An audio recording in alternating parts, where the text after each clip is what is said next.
नमस्कार दोस्तों पूरे दुनिया के ऊपर इतने वर्षों से यूएस की जो हेजेमनी चलते आ रही है वो एक बहुत बड़े खतरे में है। आप लेटेस्ट खबर देखिए, the US has never imported so much food.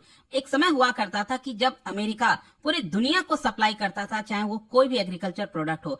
आज के डेट में अमेरिका खुद इतना ज्यादा इंपोर्ट कर रहा है जितना आज तक इतिहास में कभी नहीं किया। तो थोड़ा सा इसको समझेंगे और साथ ही साथ टैरिफ के साथ लिंक करके देखेंगे कि ये यूएस के लिए इतनी बड़े खतरे की घंटी क्यों है। काफी कुछ जानने को है, चलिए आगे बढ़ते हैं। लेकिन उससे पहले दोस्तों आप सबको बता दूं कि आप में से जो भी लोग यूपीएससी 2025 देने वाले हैं इस साल, तो आप हमारा जो एसआईपी प्लस बैच आज से स्टार्ट हुआ है वो अवेल कर सकते हैं। इसकी खास बात यह है कि पूरा का पूरा रिवीजन आपका कराया जाएगा, टेस्ट सीरीज आपको मिलेगा, लिंक कमेंट सेक्शन में दिया हुआ है और आपको यूज करना है ये कोड अंकित लाइव ताकि आप मैक्सिमम डिस्काउंट ले सकें। तो चलिए शुरुआत करते हैं और सबसे पहले ध्यान देते हैं कि एग्जैक्टली हुआ क्या है। देखिए, अमेरिका जैसा कि मैं आपको बता रहा था एक समय जाना जाता था एग्रीकल्चर पावर हाउस के तौर पर, और आज के डेट में वो इतना ज्यादा इंपोर्ट कर रहा है जितना उसने अपने पूरे इतिहास में नहीं किया। चाहे आप एवोकाडोस की बात करें, कॉफी की बात करें, शुगर की बात करें, मतलब भरपूर मात्रा में एग्रीकल्चर का जो इंपोर्ट है वो अमेरिका को करना पड़ा, और जिसकी वजह से रिकॉर्ड $50 बिलियन का लगभग ट्रेड डेफिसिट, मैं एग्रीकल्चर की बात कर रहा हूं, सिर्फ एग्रीकल्चर ट्रेड डेफिसिट $50 बिलियन होने जा रहा है इस साल। और ये मैं आंकड़ा खुद अमेरिका के द्वारा जो पब्लिश किया गया उसके बारे में बता रहा हूं। यूएस डिपार्टमेंट ऑफ एग्रीकल्चर, उन्होंने अपना जो ट्रेड आउटलुक रिपोर्ट है उसके अंदर बताया। और उसी समय आपको यह भी समझना है कि अमेरिका का खुद का जो एक्सपोर्ट हुआ करता था, जो क्रॉप्स वो एक्सपोर्ट करता था, उसमें आपको डिक्लाइन देखने को मिलेगा। और उसकी जगह यहाँ पर मैक्सिको हो गया, ब्राजील हो गया, आपका चाइना हो गया, रशिया हो गया, वो टेक ओवर कर रहे हैं। अमेरिका का जो इंपोर्ट है फार्म गुड्स में आप देख सकते हो ये इस साल 6.5% इंक्रीज होने वाला, और ये पूरा पहुंच जाएगा $219 बिलियन, लगभग $220 बिलियन पहुंच जाएगा, जिसमें सबसे ज्यादा जो इंपोर्ट है America avocados, orange juice, coffee,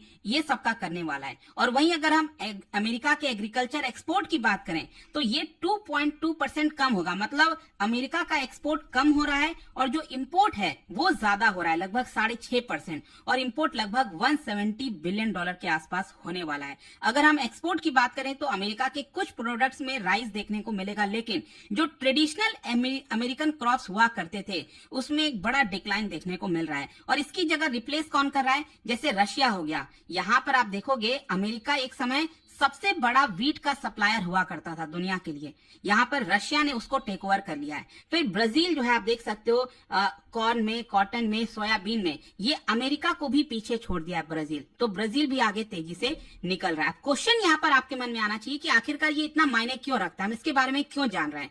देखिए, सिंपल सी चीज है, इस सब के माध्यम से जो अमेरिका है वो अपना सॉफ्ट पावर स्टैब्लिश करने की कोशिश करता था। मतलब अमेरिका एग्रीकल्चर एक्सपोर्ट के माध्यम से उसको एक टूल के तौर पर इस्तेमाल करता था। आपको याद होगा, इनफैक्ट भारत जो है आजादी के जस्ट बाद अगर आप देखोगे काफी लंबे समय तक, 10-15 साल तक भारत के पास खाने को अन्न नहीं हुआ करता था, बहुत कम प्रोडक्शन होता था भारत में। वो तो बाद में एग्रीकल्चर ग्रीन रेवोल्यूशन वगैरह चीजें आई, वो एक अलग चीज है, लेकिन उसके पहले यहाँ पर एक कानून आया था अमेरिका के अंदर, उसके माध्यम से हमारे पास इंपोर्ट होता था फूड जो है।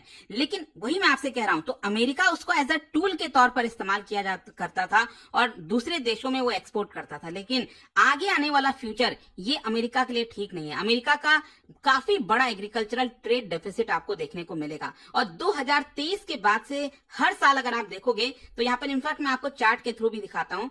ये अगर आप देखेंगे 2023, 24 और ये वाला जो साल है 2025 का, इसमें रिकॉर्ड डेफिसिट देखने को मिल रहा है।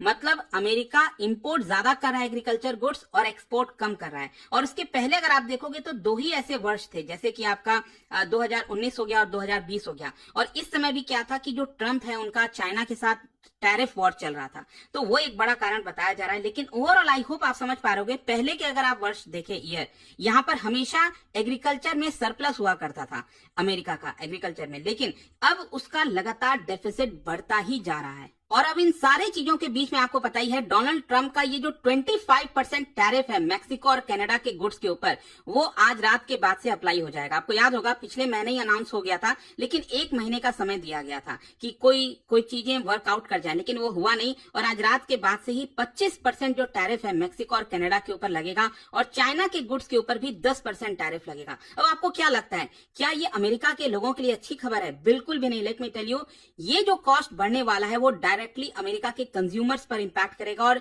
जस्ट इमेजिन करके देखिए, अगर यहाँ पर बाकी के देश वही एग्रीकल्चर गुड्स के ऊपर, क्योंकि अमेरिका क्या कर रहा है, टैरिफ लगा रहा है बाहर के दूसरे के गुड्स के ऊपर, और वही देश चाइना, मैक्सिको, अगर ये लोग टैरिफ लगाना स्टार्ट कर दें स्पेशली अमेरिका के एग्रीकल्चर गुड्स पर, तो अमेरिका पर कितना बड़ा संकट आएगा। मतलब मैंने आपको क्या बोला, अमेरिका जो एक्सपोर्ट कर रहा है वो ऑलरेडी डाउन होता जा रहा है।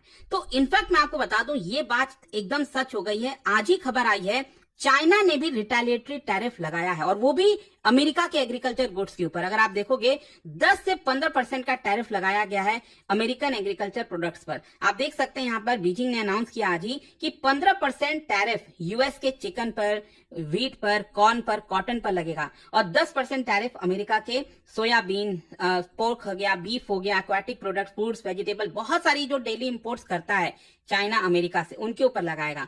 मतलब अब अमेरिका जितना एक्सपोर्ट कर पाता था वो भी नहीं कर पाएगा।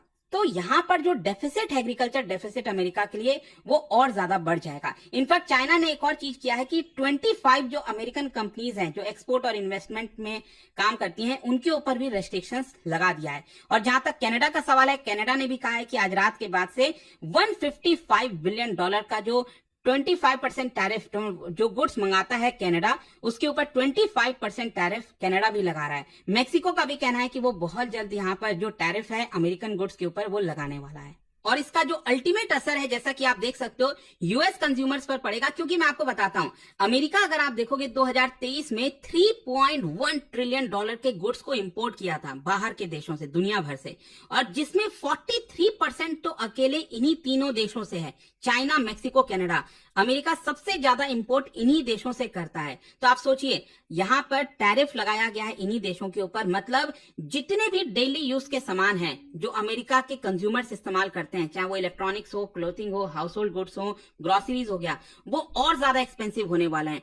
अकेले चाइना से आप देख सकते हो $210 बिलियन की जो कंज्यूमर गुड्स हैं, स्मार्टफोन्स, अपैरल, ये टॉयज हो गया, ये सारी चीजें अमेरिका इंपोर्ट करता था, उसके ऊपर टैरिफ लगा है। मतलब आप सोच के देखिए, जो इंडस्ट्री है पूरी, आईटी इंडस्ट्री, इलेक्ट्रॉनिक इंडस्ट्री, उन्होंने यहाँ पर अलार्म रेस किया। और आप देख सकते हो, बोला जा रहा है कि स्मार्टफोन के जो प्राइसेस हैं अमेरिका में, वो लगभग $213 बढ़ने वाले हैं। और इनफैक्ट आप देख भी सकते हैं यहाँ पर जो वॉरेन बफेट, काफी जाने जाते हैं, उन्होंने भी डोनाल्ड ट्रंप के इस टैरिफ का विरोध किया है, स्लैम किया है। और उन्होंने तो ये तक कह दिया है कि हमें इसके बारे में काफी एक्सपीरियंस है और कुछ हद तक ये एक्ट ऑफ वॉर है। वॉरेन बफेट का कहना है कि ये एक्ट ऑफ वॉर के अंदर आता है। देखिए 94 साल के हैं वॉरेन बफेट, और उनका यहाँ पर ऐसा मानना है कि जो टैरिफ होता है ये टैक्स ऑन गुड्स होता है, जिसकी वजह से कंज्यूमर्स के लिए बड़ी मुश्किल हो जाती है, कंज्यूमर्स के लिए प्राइस बढ़ जाती है। और उन्होंने पिछले महीने कहा था कि अभी तक 60 इयर्स के बाद से लेकर अभी तक 94 इयर्स के बीच में मैंने $101 बिलियन का टैक्स पे किया है अमेरिका को। मतलब वो डोनाल्ड ट्रंप के टैरिफ से बिल्कुल भी खुश नहीं है, और ज्यादातर एक्सपर्ट्स का यही मानना है कि इससे अमेरिकन इकोनॉमी को बहुत बड़ा नुकसान होगा, और अल्टीमेटली जो अमेरिका की हेजेमनी चलते आ रही है इतने वर्षों से, उस पर काफी बड़ा खतरा होगा। देखते हैं।